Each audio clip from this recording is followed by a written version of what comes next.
A parte 2 da nossa função soma-se. Vamos criar uma nova planilha para entender um outro conceito que também pode ser utilizado para esta função. Então, vamos criar aqui uma lista de produtos. Essa é uma planilha bem básica e bem curta, tá bom? Mas é para vocês entenderem como que a gente pode usar de uma segunda maneira. E aqui nós teremos alguns nomes de campos. Então, tem os produtos, eles vão de A a F. E aí nós temos aqui alguns preços, 25, 33, 40, 18, 22 e 12. E aqui o comprou, nós teremos aqui sim, não, não, sim, sim e não. Beleza? Vamos fazer aqui uma pequena edição básica. Mesclar e centralizar. Vamos colocar todos os alinhamentos centralizados também e todas as bordas. Bom, e aí vamos fazer o seguinte, olha só.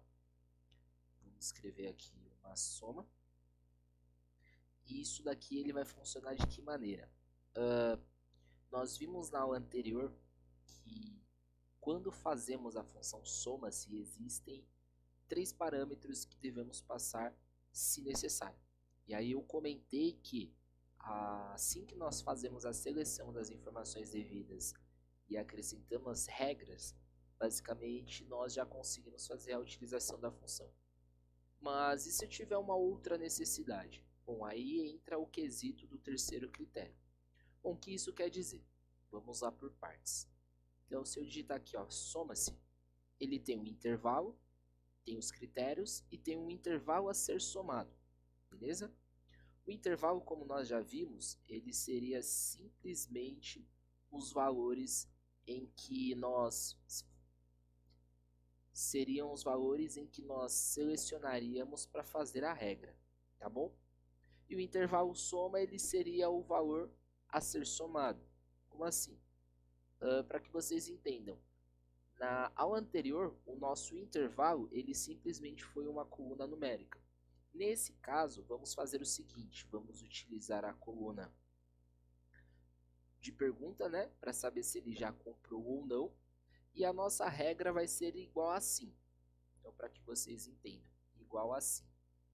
Lembrando que ele vai sempre achar da mesma maneira que está escrito na planilha. Então, por aqui está tudo maiúsculo, a escrita também deve ser tudo maiúscula. Se por um acaso tiver qualquer letra diferente aqui, ele já foge da regra, consequentemente ele não acha.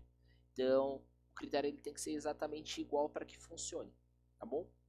E aí o intervalo soma vai ser os números. Fazendo isso, o que vai acontecer aqui, ó? Ele vai perguntar quais são as colunas que é contidas a palavra sim e vai fazer uma soma da outra coluna que tenha esses valores, beleza? Então ele vai fazer o seguinte, olha só, aonde possui a coluna sim?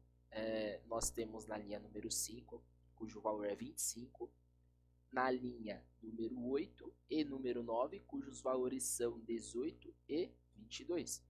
Então ele vai fazer o seguinte, ele vai fazer uma análise na primeira coluna, né, na onde nós fizemos a primeira seleção, que é aqui, ó, nosso intervalo, vai procurar quantas colunas possuem a palavra sim.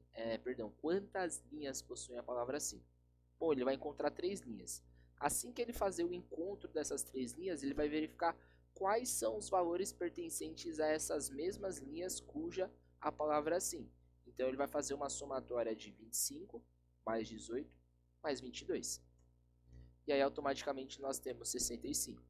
Bom, tirando a prova real, se eu fizer igual a soma, e aí eu clicar em 25 mais 18 mais 22, eu também tenho o mesmo valor. Então a prova real de que ele vai fazer esse cálculo. Então basicamente é isso.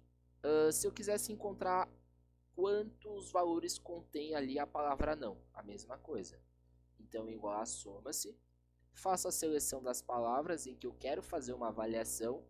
Então assim, por que eu estou fazendo primeiro a seleção da palavra, ou das palavras na verdade, e não dos números? Porque o critério que eu estou usando, a regra que eu estou criando, é uma regra de análise textual. Então eu estou fazendo um comparativo do seguinte: se nessas colunas aqui, ó, possuem a palavra não, eu quero que faça uma somatória dos valores. É basicamente isso a interpretação da função.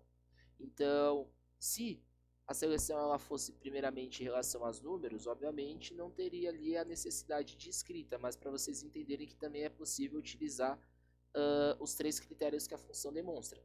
Claro que não é obrigatoriedade, isso daqui varia de acordo com a necessidade de cada um, de acordo com a necessidade da função, da planilha e das informações que ali possuem. E aí, por fim, os valores contendo não, eles vão ser o total de 85. Então, nós podemos colocar aqui, ó, soma sim e soma não. Beleza? Bom, essa aula era mais para explicar sobre esse conceito, sobre essa possibilidade. As demais aulas nós vamos fazendo alguns exercícios para ter uma melhor fixação sobre isso daqui.